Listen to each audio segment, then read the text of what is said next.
comenzamos a grabar. Ya saben ustedes, estamos en la clase de lengua y literatura, cuarto medio A, jueves 21 de octubre ya, clase número 28, ¿vale? Sale, vale. Ahí está, ¿cierto? Esta es la obra, estos son los actores que salen en la obra que yo les dejé, a la cual yo les dejé, ¿cierto?, el enlace, para que la puedan revisar. Son actores de la Católica, son buenos actores de la Universidad Católica, de la Escuela de Teatro de la Católica. Entonces, Profe, son muy buenos, muy buena representación. Dígame. ¿Me hay escucha bien? otra obra del mismo cliente, pero que es de la radio Tele 13. Mira, también puede servirles. Bueno, de hecho, una recomendación que les puedo hacer, si tienen tiempo, por supuesto, es que vean un par de representaciones diferentes, con distintas compañías de teatro. Puede eso servirles para entender de si se respeta, en qué partes del texto son respetadas así al dedo con respecto al texto dramático. Pueden ir con el texto dramático comparando, ¿cierto?, el parlamento de los personajes y cachar en qué medida, ¿cierto?, los personajes, o sea, la dramaturgia en particular se sale un poco del libreto, entre comillas, ¿cierto? Hay improvisación o no, eso tiene o no sentido con respecto al sentido de la obra misma, etcétera, etcétera. O sea, pueden ir comparando. La idea es que vean un par de veces, ¿cierto? O un par de obras diferentes, a ver, de adaptaciones diferentes, ¿cierto?, de esta obra de Jorge Díaz, que se llama El cepillo de dientes. Y de eso vamos a hablar hoy día. ¿Ya? Bien, bien digito. Entonces, aquí vamos a hablar del teatro del absurdo. La idea es que podamos contextualizar la obra de Jorge Díaz, El cepillo de dientes. Para lo cual, ¿cierto? Vamos a seguir aplicando estas estrategias de comprensión lectora que ya nosotros conocemos y estamos tratando de interiorizar al máximo, que tienen que ver esencialmente con analizar, con interpretar, ¿cierto? Con contextualizar al autor, a la obra, y tratar de interpretar el sentido, ¿cierto?, de lo que quieren decir los símbolos que aparecen en ella en particular. Por lo tanto, el objetivo que se activa es el OA1, que tiene que ver con la formulación de interpretación de obras que aborden un tema o problemática, ¿cierto? Comparando, por ejemplo, la relación que existen entre los contextos de producción y recepción. Se ha cambiado un poco eso, por ejemplo, si uno ve la obra y ve esas escenas un poco fuertes de violencia psicológica y violencia, ¿cierto?, verbal, incluso física, si hay una mirada diferente con respecto al contexto en el que fue emitida esta obra. Estamos hablando del año, hace un par de décadas atrás, en particular. El tratamiento del tema, si hay un tratamiento del tema que también se ha ido actualizando, si hay vigencia con respecto a la problemática que presenta, la perspectiva que adopta con respecto al conflicto en particular, etcétera, etcétera. Tanto también, ¿cierto?, como el efecto estético que produce la obra, porque la obra se sigue representando. Entonces debe tener algún alcance con respecto a nuestra realidad, a la sociedad a la que nosotros estamos siendo partícipes.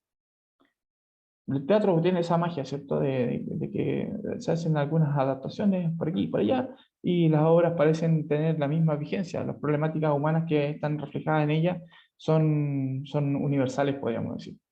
Y cuando digo universal no me refiero solamente a todo el mundo, sino también a todo el tiempo en todo el mundo.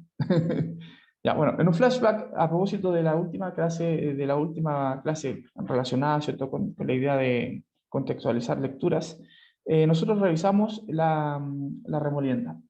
Y hablábamos acerca de que esta obra en particular, no es la última clase de la semana pasada, sino me refiero a que la última clase en la que nosotros vimos un libro, particularmente una obra de teatro, como es el caso de La Remolienda, pero de un autor distinto, ¿cierto?, de Alejandro Sivekin, y de un año más o menos similar o una época similar, digamos, a la de Jorge Díaz y su cepillo de dientes.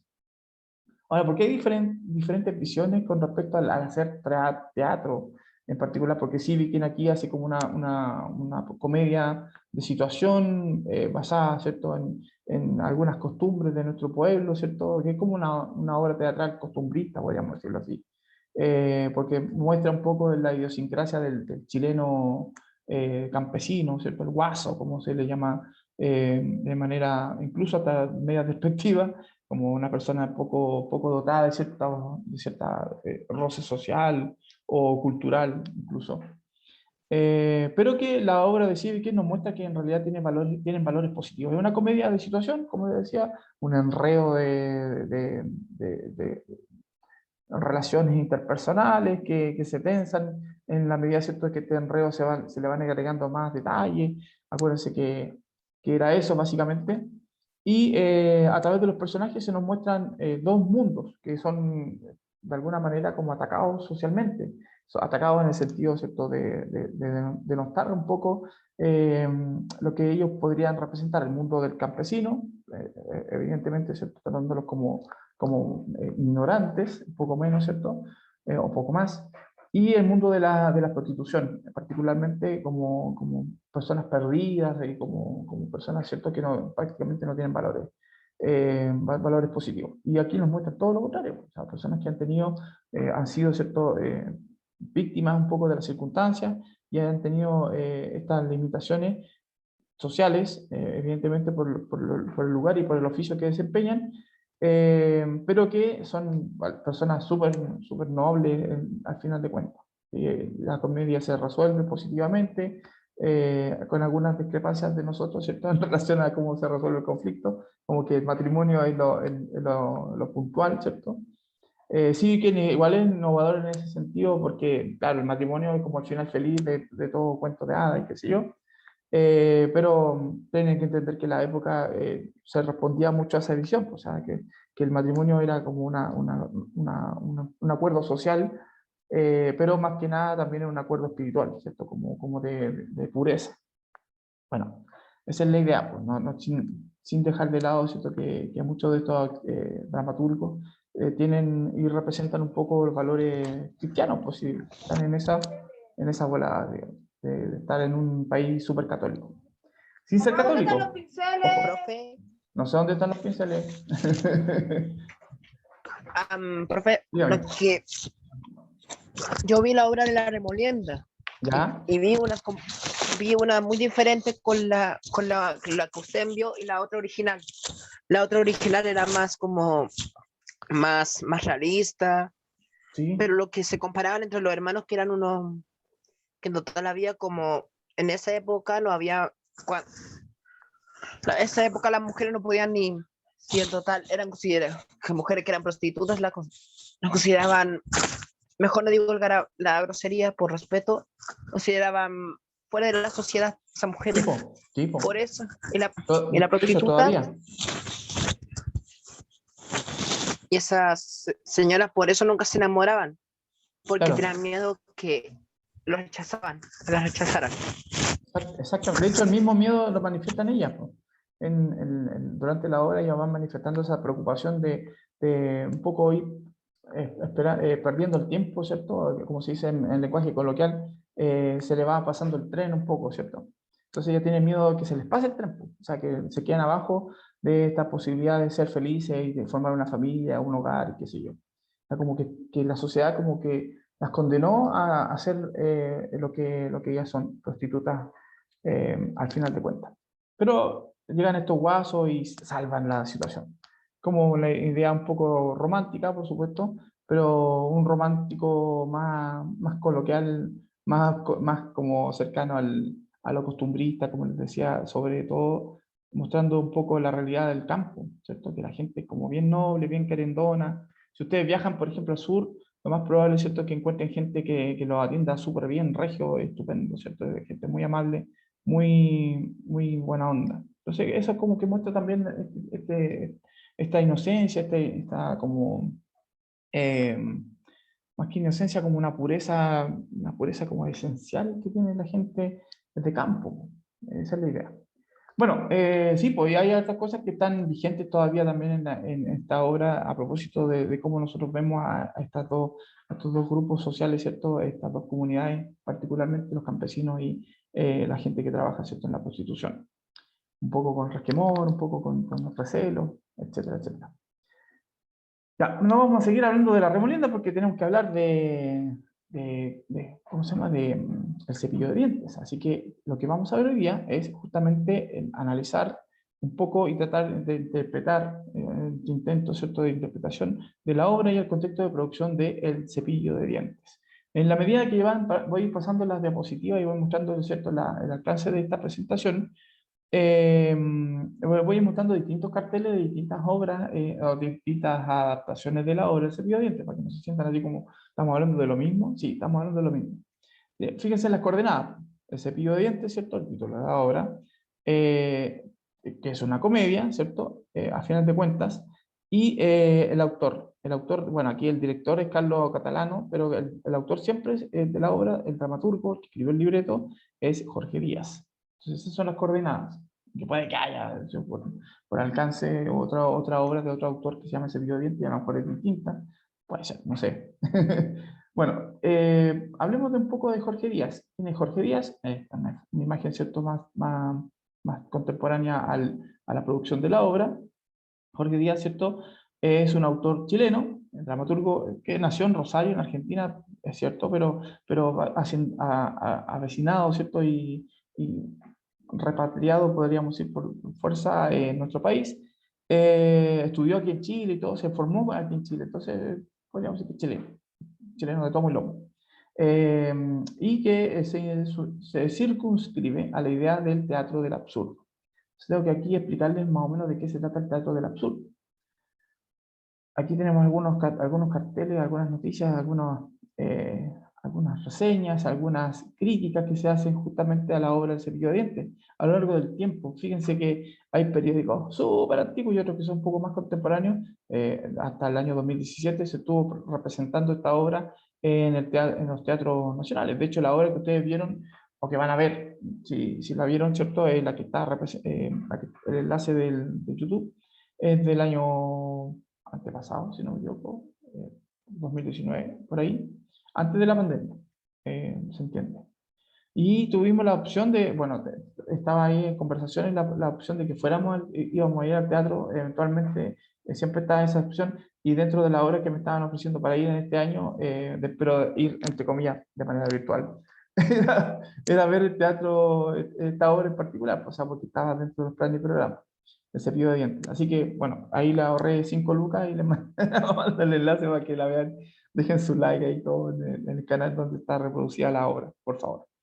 Jorge Díaz Gutiérrez nació en Rosario el 20 de febrero de 1930 y falleció en el año 2007, el 13 de marzo. Jorge Díaz cursó estudios de arquitectura en la Universidad Católica de Chile. Se inició en el teatro hacia 1900. Generalmente los grandes dramaturgos parten como haciendo una cuestión totalmente nada que ver.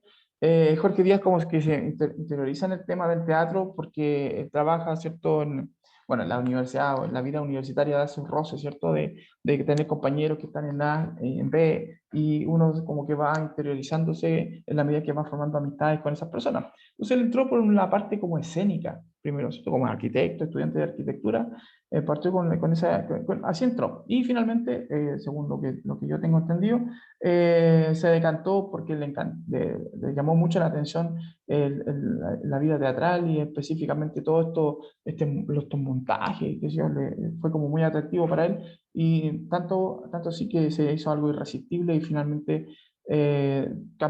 giró, ¿cierto?, dramáticamente su profesión, su oficio, ¿cierto?, y se dedicó al teatro, como autor, como actor, como director del grupo teatral independiente Ictus, una compañía teatral, ¿cierto?, súper mencionada a propósito de la innovación teatral que viene a representar.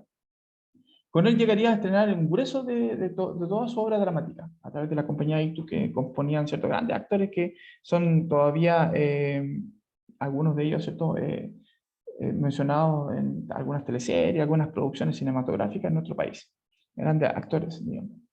Su obra puede distribuirse en 3 etapas. Podemos decir, ¿cierto?, que una primera etapa está relacionada con los parámetros del teatro del absurdo, por la época, ¿cierto?, 1960, es una época, ¿cierto?, en donde el teatro recoge un poco el bastión que deja el existencialismo, al tratar temas, evidentemente, que tienen que ver con esto, ¿cierto?, de la problemática de preguntarse cuál es el sentido de la realidad, de la existencia propiamente de todos nosotros como seres humanos. Entonces el teatro absurdo toma eso y se da cuenta que todo lo que nosotros vivimos y hacemos como sociedad es absurdo. Y lo que hace es jugar con esos parámetros, ¿cierto? Del sinsentido, y se generan estas obras como particularmente está El cepillo de dientes. Luego hay una etapa posterior en la obra, ¿cierto? De Jorge Díaz, donde ya es más reflexivo, más beligerante, da el contexto, ¿cierto? En el que se desarrolla, ¿cierto? Nuestro país. Estamos hablando de dictadura militar, de hecho él es exiliado, ¿cierto? Y finalmente en una tercera etapa, cuando ya él vuelve a Chile después del exilio, en donde ya se reconoce su calidad, su aporte teatral, ¿cierto? Su pluma dramatúrgica, ya podemos decir que es una etapa de consagración y de reconocimiento, donde se recibe premios y lo invitan para aquí, lo invitan por allá, qué sé yo, es su tercera etapa. Dígame, Fabián. Escúchalo. No, nada, nada. ¿De qué está esta materia? ¿Qué están viendo hoy día? Hoy día estamos hablando del cepillo de dientes, de Jorge Díaz, en lenguaje común. Ah, ya, vale, vale. Sí, había entrado tarde por temas de Sí, pues internet. no, sí caché, sí caché. Por eso le respondo, no hay problema. Entonces, volviendo al tema, El cepillo de dientes, escrita en 1960 y estrenada por primera vez en 1961 en la Sala Thalía, ¿cierto?, de Santiago, por el Teatro Ictus, dirigida por Claudio Di Girolamo, el papá de Claudia Di Girolamo, la actriz, ¿cierto?, la que interpretó a la Fiera y una serie de personajes protagónicos en las teleseries, típicas teleseries, ¿cierto?, del Canal Nacional, de TVN. Fíjense los protagonistas de la obra, de la primera obra, pues, o sea, Jaime Celedón y Carla Christie, ¿cierto? O sea, actores de gran categoría en nuestro teatro y en nuestra dramaturgia nacional. En 1966 escribió, ¿cierto?, la nueva versión, hizo algunas adaptaciones justamente 6 años después, más o menos, y fue estrenada de nuevo, ¿cierto?, el 17 de mayo de ese año por el Teatro de Valle Inclán de Madrid. O sea, no es menor, o sea, nada menor. La evolución dramática de Jorge Díaz fue desde la vanguardia del teatro social, centrándose en la crítica de la burguesía. Esta es una obra que critica mucho eso, el matrimonio burgués. De hecho, él y ella son parte de esta idea, ¿cierto? Un matrimonio como de clase media acomodada, ¿cierto? Media pudiente, con algunas limitaciones sociales, pero básicamente esa es la representación, una crítica, ¿cierto?, que se hace a esta idea de lo burgués. El tema básicamente del que habla esta obra es de la incomunicación, con un lenguaje irónico, con un humor negro, bastante negro en algunas partes, ¿cierto?, que aparecen especialmente en esta obra El cepillo de dientes, del 61, Mata a tu prójimo como a ti mismo, del 76, y Toda esa larga noche del año 1981. Ese es más o menos el tratamiento que hace Jorge Díaz de sus obras. Un humor negro, mucha ironía, ¿cierto? Y una cuota importante también de sinsentido, ¿ya? Bueno, hablemos un poquito de él y de ella. Él y ella, en esta obra, no tienen más denominación que esta. En algún momento de la obra ellos como que tienden a llamarse de alguna manera. Le dice a ella, ¿cierto?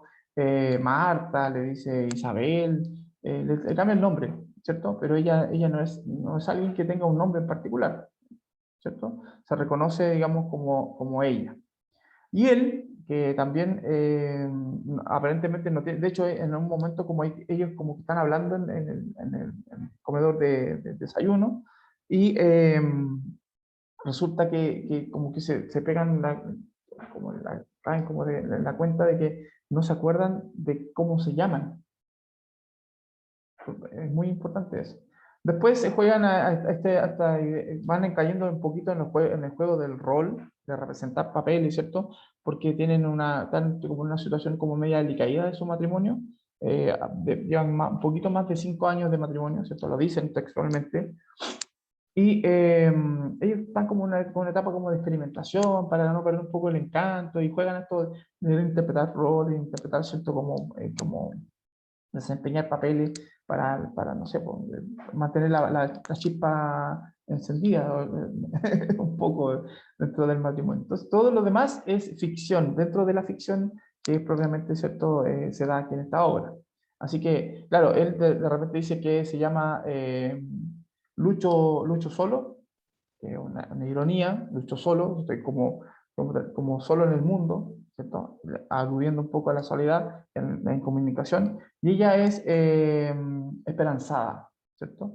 También un poco tomando la idea, Jorge Díaz, de esta revolución femenina, a propósito, ¿cierto?, de los años en los que está ambientada la obra, inicialmente, ¿cierto?, en 1960, 70, más o menos, la revolución femenina, que tiene que ver mucho con el feminismo. Entonces hay un reconocimiento también a eso.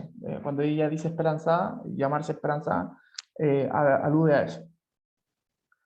Si tienen esta relación tan como ruta, de hecho en la obra propiamente tal que les mandé como enlace, hay una escena que está añadida, ¿cierto? Que no sale en la obra original, digamos, en el texto original, que la mesa se parte, ¿cierto? La mesa que se supone que en todo el hogar, la mesa de comedor es como un lugar de reunión.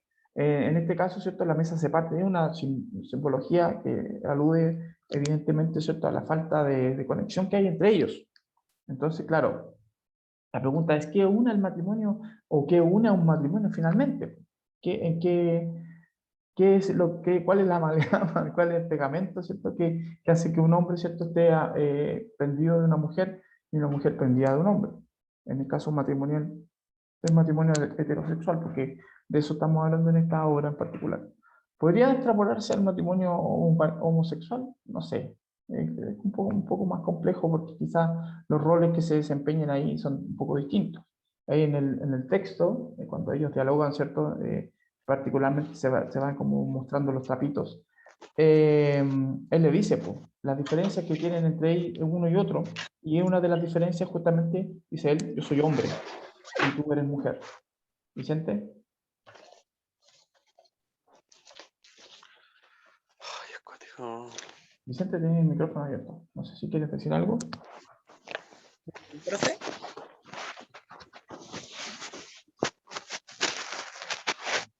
¿Sí? ¿Te escucho? Te le abrí el Que, micrófono. Rodriguito, que no sé. Esperanza y Lucho Solo es como, había como un problema severo de comunicación, no era como, hicieron un matrimonio muy apurado. Puede El, ser, sí, puede ser, hicieron un sí. matrimonio súper apurado, como fueron demasiado rápidos, pensaron con la calentura, perdón por la palabra, Sí, no, está pero bien, está bien. no pensaron que verdaderamente el amor, no pensaron. Bueno, un poco, Y un hubo poco, tanta comunicación que no pensaron tan rápido. un poco hay de eso, ¿ah? De hecho, fíjense que ella no trabaja, no desempeña ningún rol. Entonces, un rol así como activo porque tampoco digamos que es una pesada dueña de casa. Es como bien cómoda y bien como distante un poco de las labores domésticas. De hecho, él se queja durante la primera parte de la obra, durante el primer acto, ¿cierto? Se queja mucho porque la obra está dividida en dos actos, ¿cierto? Durante el primer acto él se queja mucho de que ella no le sirve el desayuno. Y ella, parte de la obra, ¿cierto?, aludiendo a que todo lo que está en la mesa está envenenado. Y literalmente parece que fuera así. Como hay un juego, ¿cierto?, como de que te quiero pero te odio, un poco, ¿cierto?, como eso. Entonces sí, por lo que dice Diego, tiene toda la razón. Hay una premura o un apuro, ¿cierto?, por comprometerse, básicamente por un tema de como social. O sea, él, para ser una persona como exitosa un poco, tiene que tener como una familia, entre comillas, ¿cierto? Y ella, para poder ser una mujer exitosa, entre comillas, tiene que estar bien casada, ¿cierto?, con una persona que tenga un buen trabajo, un buen desempeño. Él dice, ¿cierto?, en el texto, en la obra, ¿cierto?, en uno de sus parlamentos, que tiene una buena situación bancaria, o sea, tiene como todas sus cosas al día, ¿cierto? Ellos hablan de los lujos que tienen, de las cosas, ¿cierto?, que van componiendo su hogar, que hay algunas cosas que le faltan, ¿cierto?, un poco, pero bueno. A propósito, porque él tiene una idea, cuando están leyendo el periódico, ¿cierto?, los avisos clasificados, hay una idea de materialismo implícita, ¿cierto?, en esto de ser un poco, o mostrar un poco, ¿cierto?, este poder social que es propio de la clase media, en particular, ¿cierto?, lo que ellos hacen como juego. Y él dice, leyendo los avisos económicos, que le podrían arrendar la pieza a una francesa. Aparece ahí, ¿cierto? En el periódico como pidiendo ¿cierto? Una pieza para poder arrendar. Pero eso es más que nada como un juego erótico, ¿ah? Entre ellos, de desempeñar como algunos roles específicos, como la chica que viene a la ciudad o viene como de visita, que es francesa, es como un poco para eso. La nana, por ejemplo, que aparece también en el segundo acto, Antona, que no es el nombre de la dueña de casa, de ella. Acuérdense que ella es como NN, no tenemos un nombre fijo, ¿cierto? No sabemos cuál es su nombre. Antona es una representación de ella, es ella misma, pero jugando el rol de la nana, que es acusada por el patrón. El juego del gato y el ratón, un poco, ¿cierto? Eso de que el patrón abusa de su poder, un poco, pues. Pero es un juego de rol, ojo, no se crean que Jorge Díaz está haciendo una denuncia o sea, sí lo está haciendo implícitamente, por supuesto, pero no es esta obra no es una denuncia justo al abuso del patriarcal, ¿cierto? Del macho poderoso, ¿cierto? Ante la víctima indefensa que vendría a ser, ¿cierto? Una empleada doméstica. Aunque hay mucho de eso socialmente, ¿cierto? También en la época. Eh, sí, súper romántico. Claro, es un juego, pues, es un juego. Todo lo que ellos representan es un juego de sinsentido, por supuesto. Aquí quiero que vean este comentario de esta crítica que se hace de la obra, una presentación que se hizo distinta obviamente, de la que yo les mandé, pero que va completando también, para que tengan ustedes una idea, ¿cierto? Un poco más desarrollada, hablar de lo que los actores vienen, bueno, particularmente el protagonista de la obra, ¿cierto? Habla de la crítica que involucra, ¿cierto?, la obra. Es una crítica que tiene que ver mucho con el consumismo, dice el director, pero también el actor hace hincapié a que estas relaciones interpersonales, matrimoniales particularmente, o relaciones de pareja, por eso yo digo, ¿se puede extrapolar a una relación homosexual? Pues puede ser, ¿por qué no? No estoy en pie, digamos, para poder juzgar si las relaciones homosexuales son mejores que las heterosexuales, porque son personas. A final de cuentas, los problemas que puedan sobreexistir a las relaciones interpersonales, incluso matrimonios jóvenes, matrimonios viejos, de A o de B, da lo mismo, son las mismas porque estas micro sociedades, ¿cierto?, están dentro de una sociedad mucho más compleja que la que se está criticando. Una sociedad exacerbadamente consumista, exacerbadamente materialista, donde el éxito se mide por la cantidad de cosas que uno tiene, particularmente. Entonces, lo simbólico del cepillo de dientes en esta obra, la idea de Jorge Díaz es que el cepillo de dientes viene a ser algo minucioso, o sea, minucioso, perdón, mínimo, en el sentido, digamos, de que es una cuestión súper abordable. O sea, yo puedo tener un cepillo de dientes y cambiarlo cada 3 meses, ojalá antes, ¿cierto? Algo desechable, está ahí, un objeto que puede ser cualquier cosa, da lo mismo. Pero el cepillo de dientes tiene la particularidad de ser el único elemento que puede distinguir, ¿cierto? O se puede distinguir dentro de lo individual, porque todo lo demás se puede compartir sin ningún problema. Es como hablar un poco de aquello que es indivisible, ¿cierto? Dentro que representa al individuo. Entonces, lo dicen los personajes, ¿cierto? El único, lo dice el masculino, particularmente cuando se le pierde su cepillo de dientes, dice, es el único rincón que me queda de individualidad. O sea, y es algo que ha sido vulnerado por esta relación matrimonial, un poco, ¿cierto? Haciendo esa crítica de que también se ha olvidado, se ha dejado de lado al individuo, al ser individual. Entonces, claro, el matrimonio disuelve eso. Y la sociedad se encarga también de disolver este vínculo, ¿cierto? Que se supone que el que debe preservar, el que debe unir a una pareja, que es el amor, básicamente. De eso estamos hablando. Por eso la pregunta inicial yo les decía, ¿qué es lo que une a un matrimonio? Debería ser la respuesta, ¿cierto? No los hijos, no las deudas, no los proyectos así como de construir una casa o tener un auto, lo que sea, sino el amor por sobre todas las cosas. Por eso que en la presentación el actor principal dice, Esta es una comedia romántica, a eso lo veo. Ya, voy a poner de nuevo particular, así que invitados a verla de manera digital, ¿cierto? O virtual, como ustedes quieran, esta hora. Un poquito para ir cerrando, ¿cierto? Todos los temas, porque dice, claro, existencialismo, absurdo, aburrimiento, falta de comunicación, un matrimonio atrapado, ¿cierto? En la rutina, mucho humor negro, crítica social, harta crítica social, de hecho, crítica social que está vinculada con la idea del materialismo. En la obra me atrevo a decir, ¿cierto? Dentro del libreto se habla del Nescafé, se hablan de productos a propósito de la lectura de avisos comerciales. En esta presentación él sale tomándose una Coca-Cola, porque la Coca-Cola es un símbolo obviamente del capitalismo y también de esta idea, ¿cierto?, de lo burgués. Todo lo que representa la clase media, en el sentido, ¿cierto?, de estos arribismos que se van atisbando también la obra, todo eso, si nosotros lo ponemos en una juguera, como aquí, lo licuamos y lo procesamos, da como idea, ¿cierto?, teatro del absurdo. Esta obra en particular es eso. Término acuñado, ¿cierto?, por Martin Esslin, quien escribió, ¿cierto?, el libro El Teatro del Absurdo en 1961, justo el año en el que se estrena esta obra en particular. El teatro del absurdo es la tragedia y la comedia chocando, ¿cierto?, en una ilustración triste de la condición humana y de la absurdidad de la existencia. O sea, ¿qué sentido tiene todo esto? Aparentemente no tiene ni un sentido. No hay que estrujarse los sesos, digamos, tratando de entender cuál es el propósito de la vida en particular. O sea, eso es lo que dice el absurdismo. El cepillo de dientes, en el cepillo de dientes lo cotidiano tiene características de pesadilla, pues el matrimonio vive en una suerte como de bucle, ¿cierto? Una repetición, que puede ser la rutina, donde, por eso dicen, la actriz, ¿cierto?, dice, estamos atrapados como matrimonio.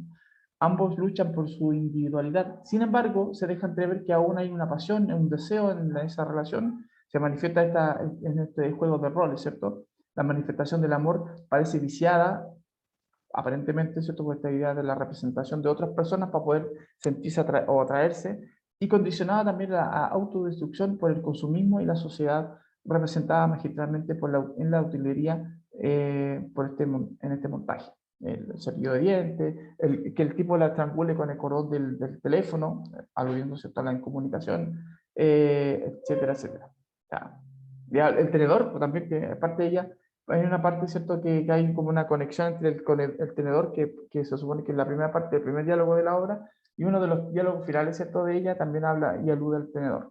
Preguntas que tienen que ver con la prueba, la pregunta 22, la pregunta 23 y la pregunta 24, que se las voy a regalar para que vayan reflexionando sobre el sentido de la obra, ¿cierto? Y por qué podemos afirmar que esta es una obra de teatro del absurdo. Y fíjense que los diálogos incoherentes, las situaciones absurdas dentro de la trama, aparentemente como incomunicación, que se manifiesta a través de una idea de la soledad implícita, ¿cierto? El tema preferentemente existencialista, es decir, que abarca una problemática del ser en el mundo, el sentido de su vida y las cosas que lo rodean, tanto como la crítica social fuerte de la clase media, el modelo social y económico imperante, en el sentido, ¿cierto?, del capitalismo. Todas ellas podrían ser afirmaciones para decir que esta obra es del teatro del absurdo. Ahí entonces tienen que marcar en la letra F. Y la pregunta 23 dice, a propósito de lo mismo, fíjense que la letra B ahí les da una idea, dentro de la pregunta 22, la letra B le da una idea de por qué esta obra se considera existencialista. Y la idea es que ustedes puedan evidenciarla con parte del texto, donde ustedes encuentren eso de que de cuestionamiento sobre el ser en el mundo, su sentido y las cosas que lo van rodeando y que lo van condicionando un poco, atrapando en esto que es como la exigencia de la sociedad o del sistema. La 24 dice, ¿cuál podría ser una explicación del sentido global de la obra? La advertencia, ¿cierto?, que nos hace de las relaciones de pareja, es una pregunta de desarrollo personal. Ustedes vean, y por eso es importante, vean la obra, interiorícense con respecto al sentido, digamos, de lo matrimonial, vean las relaciones de su papá, de las personas que están de ustedes, y vean si se cumple esta premisa, ¿cierto?, de incomunicación y de pérdida, si hay un poco del cepillo de dientes en esas relaciones, y explíquense ustedes a partir de eso, ¿cierto?, qué es que tiene, ¿cuántas preguntas tiene la prueba? No, no me acuerdo si son 23, 24 por ahí.